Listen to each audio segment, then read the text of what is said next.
Welcome, ladies and gentlemen. We're back today with some more Q&A action, episode number 16 here today.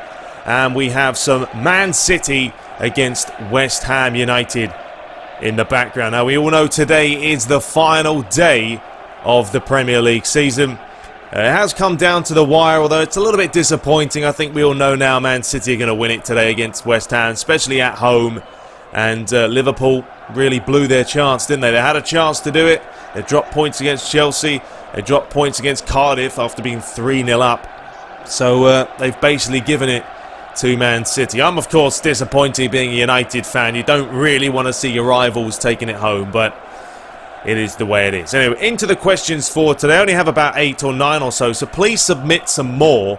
If you want those to be answered. I know I've missed some in the past, but I can't even remember which questions I've answered and I haven't. So submit some more. If they don't get answered today, just resubmit them, and I'll be sure to get those answered for you guys next week or the week after. So first up from Ayman Mashid says, where do you live? Very simple question. I've probably said this a couple of times, and I know I have, but I live in Orlando, Florida. A little bit of a backstory. I moved here in 2005 from the United Kingdom, England, London, when I was 16, and it's nearly been 10 years now since we moved. It's been up and down. It's been good here and there. I just wanted a change of pace, really, and it was a nice goal early on there from Sergio Aguero. What a player! He's been a phenomenal player all season, but. So yeah, moved here, because we're fed up with the rain and the wet. And if you live in England, the weather's not particularly great. It's alright in the summer, it's not too hot. And it isn't too cold, the temperatures are nice. But in the winter time, it's horrible. It's always raining, it's always wet, it's cold, it snows as well. So, just wanted to get out of there and move to Florida. Whether I'll stay here, my whole life, I have no idea, to be honest with you. We'll have to see. Next up from I Am Kenny J35 says, if you had a chance to attend only one event, which would it be? A Man United vs Man City game for the Premier League Championship, or an Italy vs England game for the World Cup? That's a tough one. If it wasn't for the Championship, if it wasn't to win the league, then I would definitely say an Italy vs England game, just because the World Cup only happens once every 4 years. The Premier League happens every year, but you're not going to see United versus City in a Premier League, Championship game every year. So, I don't know. That is a tough one to call. I'd probably still go for the World Cup. Like I said, just because it's once every 4 years, it's a rarity. Doesn't happen all the time. And if it was the final, Italy versus England, which I don't think is ever going to happen, that would be even better. But I'd probably say that World Cup match. Good question. Next up from FCP Dragon says, do you support any NBA teams? And if you do, what is your personal favourites? Lakers. I don't know if you're saying I like the Lakers, but great videos. Greetings from Portugal, or greetings from Florida. I don't really support anyone sort of a whole lot. I like the Heat. I think most people do, probably just because LeBron James is there. I probably should support, if I'm going to support anyone, the Magic, Orlando Magic, but they're not very good, to be honest with you. So I'd probably say I do like the Heat. I like LeBron James and Wade, and they've got a pretty solid team. They're very solid. I mean, they won it last year, and looking to win it, the championship again this year. But the Lakers have kind of gone up and down as well, haven't they? They've started off, well, they were good a couple of years ago, and recently it's just been shambles for them, so that's disappointing. But but I'd probably say the Heat is a team that I enjoy watching, and I don't really watch any NBA games until the playoffs, and the real, the big matches come, like the Thunder play the Heat and stuff like that, so, and the Spurs. My brother likes the Spurs. He likes Parker. He likes playing as him, especially in the NBA games as well, so there we have it. Okay, next up from Source Bear. He says, who do you think has to go in the summer transfers for United? And who do you think Man U should transfer? Love your vids and much love from the land down under. Well, greetings from Florida, matey. G'day, Skippy. People always get me mixed up as well as Australian. I have no idea why, but they think English and Australian sound the same, which they really don't. So, anyway, greetings. So who do I think has to go? Well, there's a long list of who I really think has to go. And me and my dad were having a discussion about that the other day when we were off training. That, you know, players like Cleverley, you know, not good enough for United player. He's very much like Danny Gibson, or, you know, he went to Everton and he did all right there. You know, Cleverley, I could see that kind of player. Goes to a mid-table-ish kind of team and does all right there. That's probably, you know, as good as he's going to get. Fellaini really doesn't need to be there, but they just bought him for 24 million last season. They're not going to sell him, you know, a year later. That would be pretty darn embarrassing for both sides of the party there. So I would say that. Cleverley, Fellaini, really. Who else do we have? I mean, defensively as well. Smalling is not... He's all right, but he's, you know, he could find a lot better. Butner hasn't really shown a whole lot of class. Who else do we have in the team? Evans has been there a while, but the problem with United now is they need centre-backs. And if we talk about, you also asked, who should they get? They need a centre-back. Vidic is going to Inter Milan. We know that already. You know, he was a great player. I'm not sure why he's going to Inter. I mean, he could go to a lot better than that. Inter haven't won the league in ages. They haven't really contended for the league, so I'm not really sure. Obviously, money's come into it, a massive role for him, but he could have gone a lot better. We need probably a centre mid. I mean, Juan Mata came in. He's done a pretty good job, and I think he's going to be really, really solid. But we also need a forward as well, I think, with Van Persie up there. You know, and we saw Wilson, you know, midweek score 2 goals against Hull City, which was nice. At least it shows some promise. I mean, it was pretty embarrassing for Fellaini when a player that's 18 or 19, however old he is, comes in the team, debut, first match of the season, and he scores 2 goals. And Fellaini's played how many games this season in the league? Hasn't scored 1. Embarrassing. Just once again, Fellaini, he's just on my mind because he's useless. And he's just terrible. You know, and it makes me... It's annoying when you see players like that playing professional football, making a shit ton of money.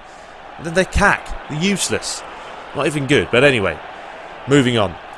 So yeah, they need a forward, I would say, someone to link up with Van Persie. Rooney could always drop behind and play in like a central midfield position. We've seen him do it before. Definitely need some defenders. You know, wingers, I don't necessarily think they're needed. Januzaj is a quality player. He's going to become a very, very long way, Januzaj. He reminds me a little bit of Ronaldo when he went to United. Very good on the ball, loves to dribble, got great feet, awareness. And we could be seeing him in the future a lot more. All right, next up from Enigma Ayo says, from your experiences, what are the differences between school in America and school in England? P.S. I can imagine your commentary on Sky Sports. Well, thank you. I can imagine it on there as well, as if that's going to happen. But anyway, experiences between schools, totally different. I mean, absolutely different ball game between the two. When I was in England, England is more about, I don't know, there was a lot more tests in America, let me just say that. England, there was not really many tests. Of course, you have to take your GCSEs. You have to take your SATs. But I literally did nothing in like year 7, 8, 9, 10. And I just messed around a lot in England. There was a lot of just messing around with my mates. I was a little bit of a bully in high school. I know it's a little bit bad to say, but I was one of those kids that I just sort of messed around a lot. I annoyed teachers. I didn't really listen a whole lot. I just went there just to play football, pretty much. You know, at lunchtime, you know, you get one of those little inflatable balls that were like this big, and we'd always lose them over the fence, and you'd have to buy a new one, and just do that. But then I came to America, and it was a total different story. I mean, England in my school was about 1,000 people. I went to America, and the school, which is, you know, just up the road, 3,000 plus students in there. Absolutely massive. And everything was test. This week we've got a test. Next week we've got a test. You know, you couldn't really mess around a whole lot. I found it very boring, to be honest. It was very boring, I'd say, school over here. But the one thing I did enjoy was the football. That was actually fun. High school football was enjoyable, you know, because you played in a big stadium. You know, there wasn't a whole lot of people, but, you know, you have a few 50 or so people watching you, but it was still more than you get in the UK. You know, and if you were playing away, you get on the bus, you'd hop to their venue. And from probably about November, well, I think it's October till February, you know, you play high school football. Literally, train every day of the week, play 2 matches a week. I was in the shape of my life, let me tell you that much. You know, running around laps every single day. I was in pretty darn good shape. But yeah, it was totally different experiences between the two. Next from Cheese Muffin 4, it's a great name. What sort of things from the FIFA World Cup game would you like to see implemented into FIFA 15? I think really the only thing I like to see implemented is the atmosphere of the crowd. I think FIFA 14 does a good job on PS4 of, you know, getting the atmosphere and capturing it. But having the fans being shown, the managers, it's a lot of work to be done, especially with managers being sacked every week.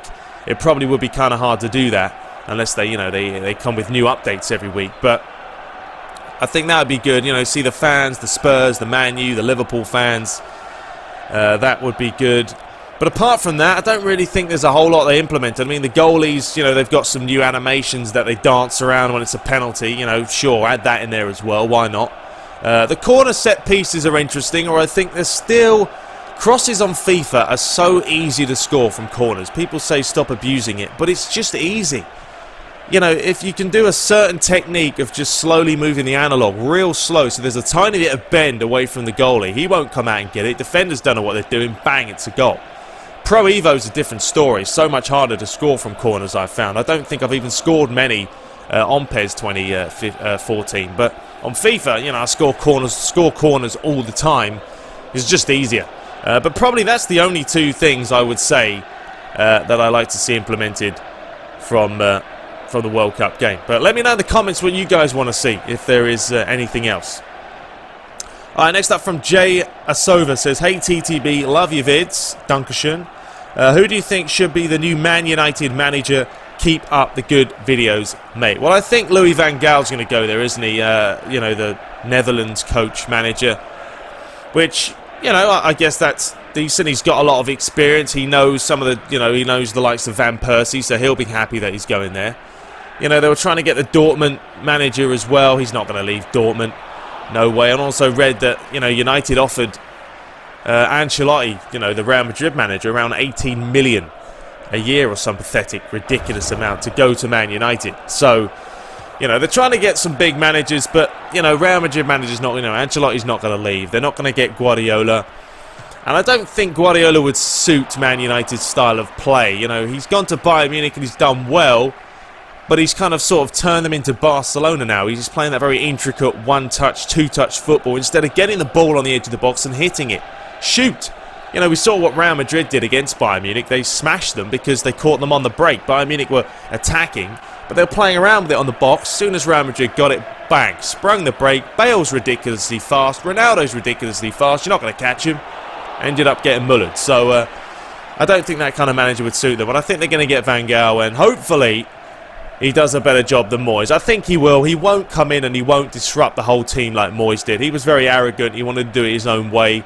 You know, Ryan Giggs, I'd like to see him in the near future do something because, you know, he's a legend and I can't see him going anywhere else but United.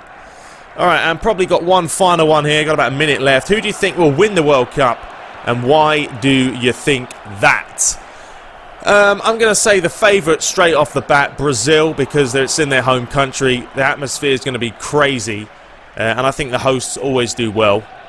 We've got to say Germany because they're Germany and they will not stop running throughout the course of the game. Spain because they're the current champions and they will play that nice 1-2 touch football. They're going to have probably the best possession stats of the tournament, but whether they can score the goals is a different story.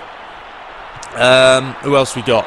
Italy. I think Italy can have a good run. I'd love to see them win it. Obviously half Italian myself. Someone said say Italian in my next video. I can't speak it, unfortunately, guys. I would love to though. So probably those four. Argentina have a shot as well, so any of those teams could probably win it. Anyway, I hope you guys enjoyed this video. We've run out of time, but submit some more questions, and until next time, Take care.